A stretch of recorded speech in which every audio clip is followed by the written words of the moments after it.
Right now, I want to get right to it and welcome to the program Senator Ted Cruz from the great state of Texas. Senator, thank you for your time, sir. It's great to be with you. Thank you for having me. You bet. A real pleasure. And if we can, I want to talk right away about what's going on in the Senate with the gun control efforts. We know that the president and his allies would like to bring the Manchin-Schumer-Toomey bill up for a vote again, and we know that they're not done with gun control. You have been such a fierce supporter and a fierce defender of our right to keep and bear arms. Why is this such an important topic for you? Well, this is a battle, you're right, that's going to keep on coming, and I think it is a fundamental question of protecting our constitutional rights. This is an administration, the Obama administration, that has shown a consistent pattern of disregarding the Bill of Rights and disregarding our Constitution.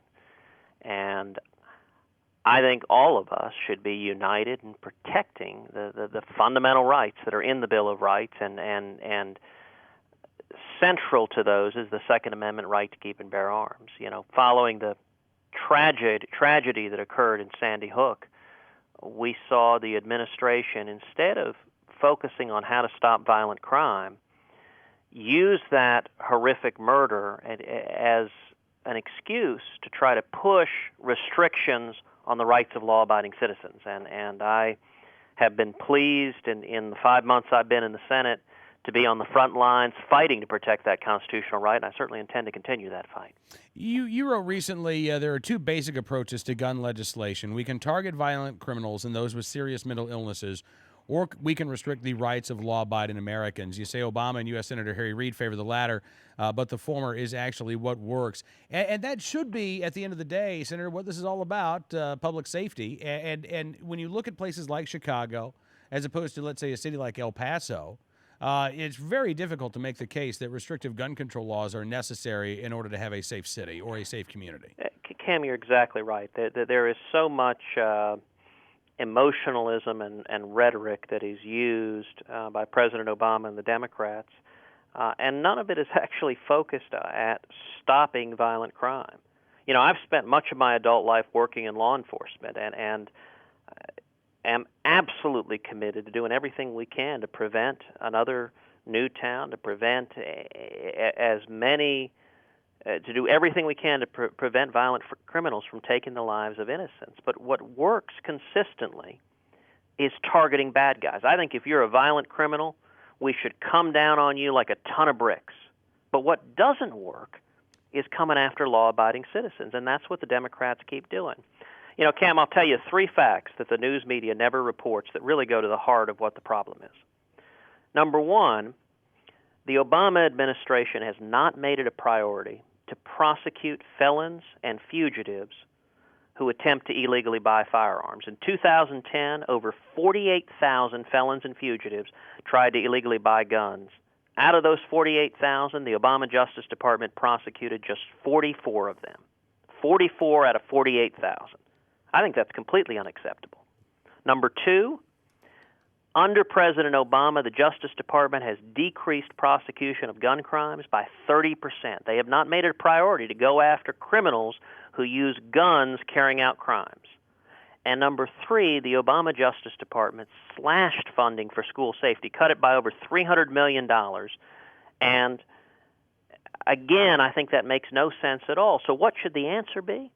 Well, I can tell you I was very pleased to help lead the fight to stop the Obama efforts to restrict our right to keep and bear arms, and to co-author the lead law enforcement alternative. It was a bill called Grassley-Cruz, and it targeted those 3 issues. Number one, it put resources to prosecuting felons and fugitives who try to illegally buy guns. Mm-hmm. Number two, it put resources to prosecuting gun crimes.